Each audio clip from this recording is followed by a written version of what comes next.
Hello everyone, my name is Swati Shallika. In this video, I will tell you about risk regulation. Okay, so let's start. Subsequent to risk assessment practices and procedures, assay or you can say test, biological agents, equipments and working designs and structures are developed to minimize the risk. This termed as risk regulation. Risk regulation can be either reactive or proactive. Reactive risk regulation develops gradually in a piecemeal manner and is designed to prevent the proven adverse effects shown by earlier products or activities. Decisions about the need for regulation and the level of regulation are taken on the basis of relevant benefits and cost.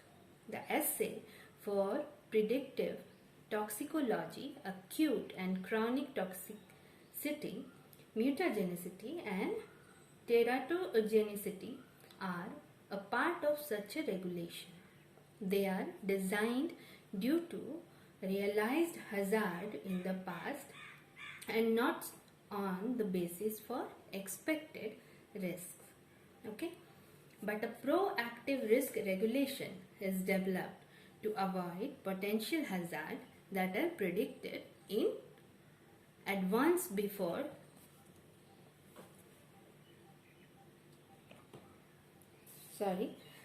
I'll repeat, but proactive risk regulation is developed to avoid potential hazard that are predicted in advance before there is any empirical evidence for such hazards. Okay, assays and trials are then designed to evaluate the safety of the products or process in question and to demonstrate the absence of the predicted hazards. Okay, therefore safety issues and the formulation of regulatory system becomes an integral part of the development of the industry or product itself.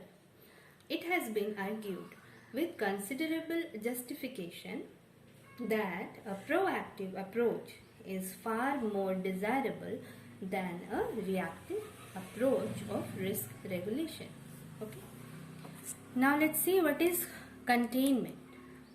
Biological safety in laboratories is achieved by a combination of mechanisms that are divided into the two categories. First is standard laboratory practices and second is containment strategies.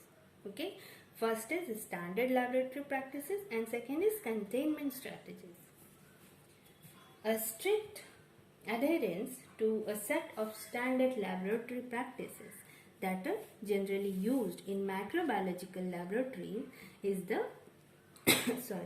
is the basic principle of containment.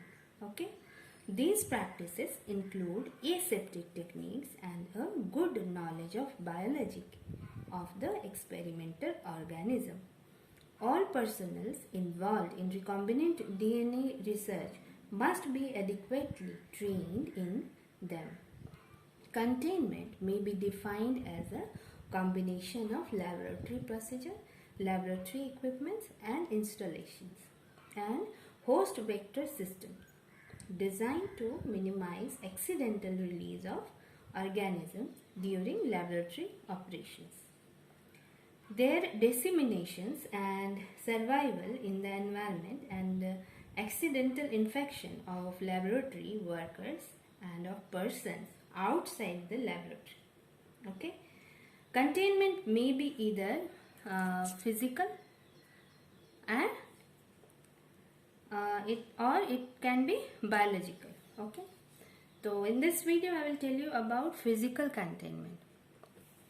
Okay, what is physical containment? Physical containment consists of the use of special laboratory design, containment equipments and special operational procedures to restrict the number of organisms accidentally released during normal laboratory operations and to prevent infection of laboratory workers. Okay? Physical containment is grouped into 4 categories. Initially, they were designated as P1. P stands for physical containment. Okay, P1, P2, P3, and P4. But they are now referred to as biosafety level 1, that is indicated as BL1, then BL2, then BL3, then BL4 respectively. BL1 is applicable to non-pathogenic organisms, while BL4 represents the most stringent contaminant level. As the biosafety level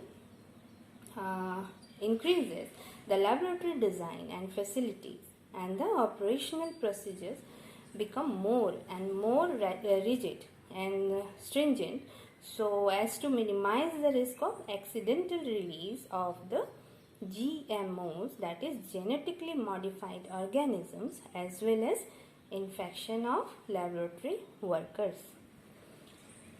So an emergency plan describing the procedure to be followed in case of an accidental contamination of personnel or the environment must be prepared. Right. It is responsibility of the principal investigator that everyone in the laboratory is familiar with both the potential hazard of the work and the emergency plan.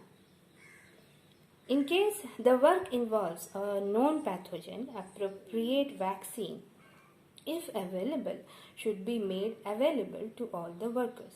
Further, serological monitoring when clearly appropriate must be provided. Okay?